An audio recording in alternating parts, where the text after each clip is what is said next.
January 3rd, 2026, Delta Force puts Nicolas Maduro in zip ties inside his own fortified compound in Caracas. 30 minutes, no Americans killed.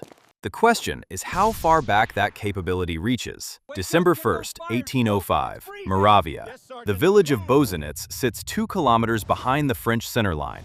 In a stone farmhouse at the edge of that village, a 36-year-old man from Corsica is bent over a table covered in maps. He has been awake for 19 hours. Tomorrow morning, he will execute the most tactically perfect battle in recorded military history. His name is Napoleon Bonaparte. He commands 73,000 French soldiers who are camped across 4 kilometers of frozen plateau in every direction. The combined armies of Russia and Austria, 85,000 men, are positioned 3 kilometers to the east, waiting for dawn. Tomorrow, they will be destroyed. Napoleon already knows this. The battle plan on the table in front of him is complete. Every division positioned, every feint timed, every reserve committed. He has been planning this engagement for 3 weeks, and it works. Delta Force has 1 night to stop it.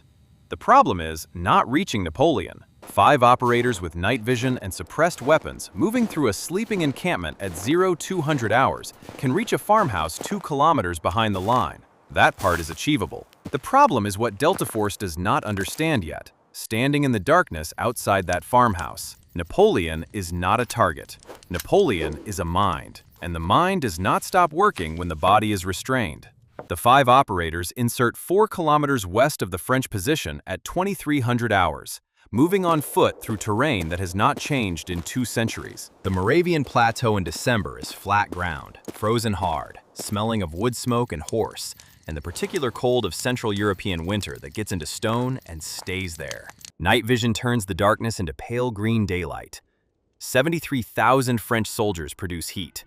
The thermal overlay shows the encampment as a field of orange signatures stretching east to the horizon. 5 men moving west to east through that field have one advantage that no army in 1805 possesses. They are invisible in darkness.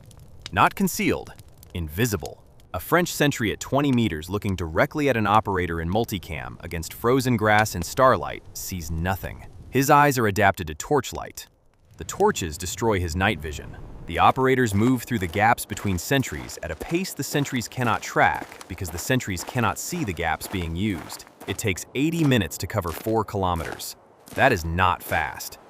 It is the correct speed for this terrain and this threat environment. Moving faster produces sound. Sound in a sleeping camp at 0100 hours produces attention. The operators move at the pace of the cold itself. The farmhouse at Bozenitz has 4 guards, 2 at the front entrance, 2 at the rear. They rotate every 2 hours. The rotation at 0200 hours produces a 90-second window where both pairs of guards are in motion simultaneously, and the perimeter of the building is unwatched. The operators are in position at 0153. They wait in frozen ground, 7 seconds from the rear entrance. The smell coming off the farmhouse is tallow candles and ink, and the sweat of a man who has not slept properly in 3 days. Through the stone wall, the thermal imaging shows 1 heat signature at a table. 1. Napoleon has sent his staff officers to their billets. He works alone tonight. The rear guards begin their rotation at 0204 seconds. 2 guards down. Rear entrance. 11 seconds elapsed. The door opens inward. The lead operator moves through it. Napoleon is at the table. Maps spread under his left hand.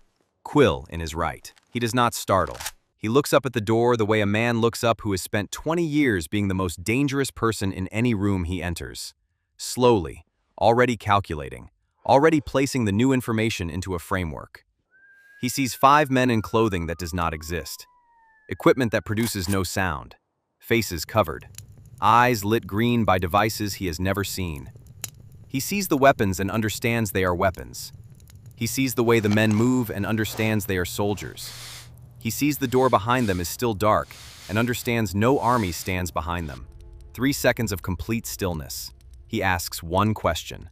4 words in French. The lead operator speaks French. He does not answer. Flex cuffs on both wrists in 4 seconds. A hood. A medical check. Pulse, breathing, no injuries. Napoleon is upright and moving in 14 seconds. He does not fight. He does not call out. He is already working the problem from inside it. The battle plan is on the table. The lead operator looks at it for 1 second. He folds it and puts it inside his kit. That decision will matter. They are outside and moving west at 0231 seconds, 89 seconds inside the building. The front guards have not completed their rotation. The rear positions are still empty. The farmhouse sits dark and silent at the edge of the French encampment, and no one in 73,000 soldiers knows yet that the emperor is gone. They have perhaps 40 minutes before the next guard check, perhaps less. The 40 kilometers back to the Austrian lines is where the mission becomes something else entirely. Napoleon moves under his own power. Hooded, cuffed, guided by a hand on his left arm. His stride is even. His breathing is controlled. He is 56 inches tall and weighs 160 pounds, and he walks through frozen Moravian farmland at 0230 with the bearing of a man who has made longer marches in worse conditions and always arrived. He speaks once during the first hour, not to ask where he is going, not to negotiate. He asks whether the operator took the plan. The operator says nothing. Napoleon is silent for the rest of the march. 40 kilometers on foot through terrain controlled by the French army takes 6 hours at this pace. The operators move west by northwest, using the same gaps in the sentry lines they mapped on the insertion. The French encampment thins as they move further from the center. By 0400, they are past the last French picket line and moving through open ground toward the Austrian forward positions. At 0600, the sun begins to come up over the Moravian plateau. At the farmhouse in Bosenitz, the emperor's personal guard arrives for the morning briefing and finds 2 guards unconscious and the building empty. The maps are on the table. The battle plan is gone. The order goes out across the French army in minutes. Find him. Every regiment, every picket, every cavalry patrol turns to search a plateau they already control completely. They do not find him. He is 6 kilometers inside Austrian lines by the time the search begins. The Battle of Austerlitz does not happen on December 2nd, 1805. What happens instead is worse. Marshal Soult commands the French right. Marshal Lannes holds the left. Marshal Bernadotte sits in the center with the reserve corps.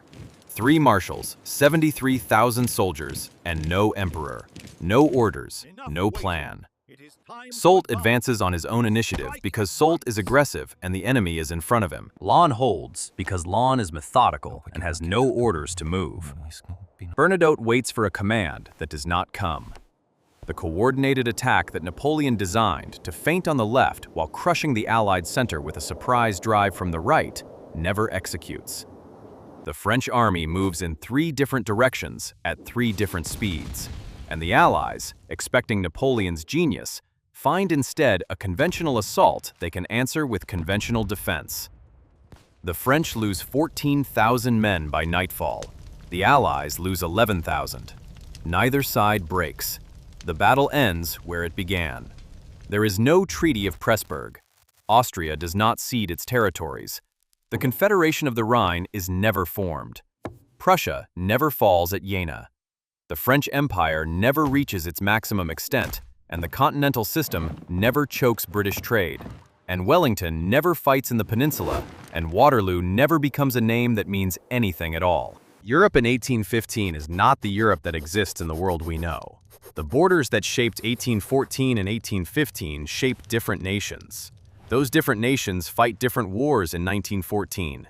The map of 1939 is not the same map. All of it, every border, every war, every alliance and betrayal and peace treaty of the next 2 centuries pivots on one night in a farmhouse in Moravia. One table, one set of maps, one battle plan folded and placed inside an operator's kit at 0220 seconds on the first day of December, 1805. In the Austrian headquarters at Olmütz 3 days later, a French-speaking American officer places a folded document on a table in front of the Austrian Emperor Francis II. He does not explain where it came from. He does not explain what it is. Francis unfolds it, reads it, looks up. The operator is already gone.